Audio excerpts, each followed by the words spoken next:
Good morning. आज अपन discuss करने जा रहे हैं in vitro fertilization. In vitro fertilization क्या होता है? एक complex series of procedure use to help with the fertility और prevent genetic problem and assist with the conception of a child. मतलब जेनेटिक प्रॉब्लम हो गई कोई, या फर्टिलिटी रिलेटेड प्रॉब्लम है कि प्रेगनेंसी नहीं हो रही है, उसके दौरान अपन इन विट्रो फर्टिलाइजेशन टेक्निक का यूज करते हैं। ड्यूरिंग आईवीएफ मैच्योर एग को कलेक्ट किया जाता है from ovaries and fertilize by sperm in lab condition में ये प्रोसेस होता है। फर्टिलाइज्ड एग और एम्ब्रियो को ट्रांसफर किया जाता है यूट्रस में।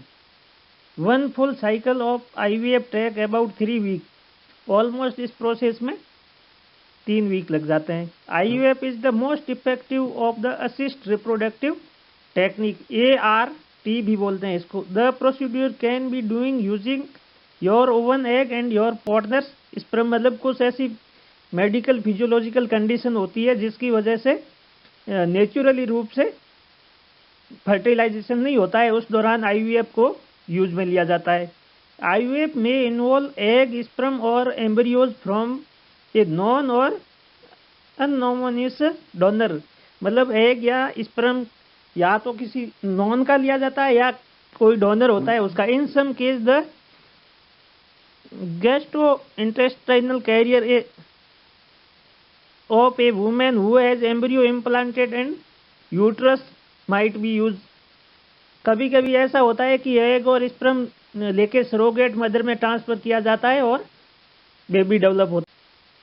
वाई इट इज डन, मतलब ये आईवीएफ क्यों करते हैं? इसमें मतलब ये होता है कि फेलोपियन ट्यूब में डैमेज या ब्लॉकेज आ गया, तब ovulation disorder, endometriosis, uterine fibroid, prevent tubal sterilization और रिमूवर, इम्पेयर्ड स्पर्म प्रोडक्शन और फंक्शन, जिसमें मतलब स्पर्म की काउंट अपन ने पिछले लेक्चर में देखा था कि 60% से कम है तो नॉर्मल कंडीशन में फर्टिलाइजेशन नहीं होता है उसकी वजह से, या कोई जेनेटिक डिसऑर्डर है, या फर्टिलिटी प्रिजर्वेशन फॉर कैंसर और अदर हेल्थ कंडीशन। इसमें रिस्क क्या रहती है? इसमें मल्टीपल बर्थ भी आईवीएफ से हो सकता है, मतलब एक से ज़्यादा बेबी डेवलप हो सकते हैं। प्रीमेच्योर डिलीवरी या लो बर्थ वेट हो सकता है।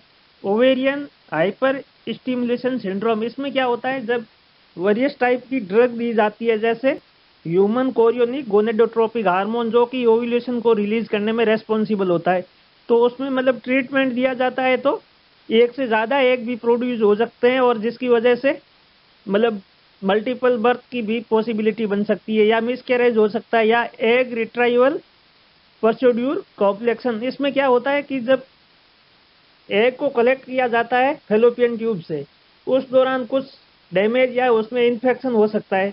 एक्टोपिक प्रेगनेंसी ये होती है कि यूट्रस की वॉल से जहाँ अटैच होना चाहिए उस वॉल से अटैच नहीं होके जैसे फेलोपियन ट्यूब में अटैच हो गया बेबी प्लेसेंटन कनेक्शन के द्वारा, जिसकी वजह से उसको बोलते हैं एक्टोपिक प्रेगनेंसी। या बर्थ डिफेक्ट है, कैंसर, स्ट्रेस, ये भी होते हैं। आगे का प्रोसेस नेक्स्ट वीडियो में देखेंगे, जिसमें मतलब अपन इसके काम आने वाली टेक्निक और एक एक स्टेप बाय स्टेप को पढ़ेंगे अपन।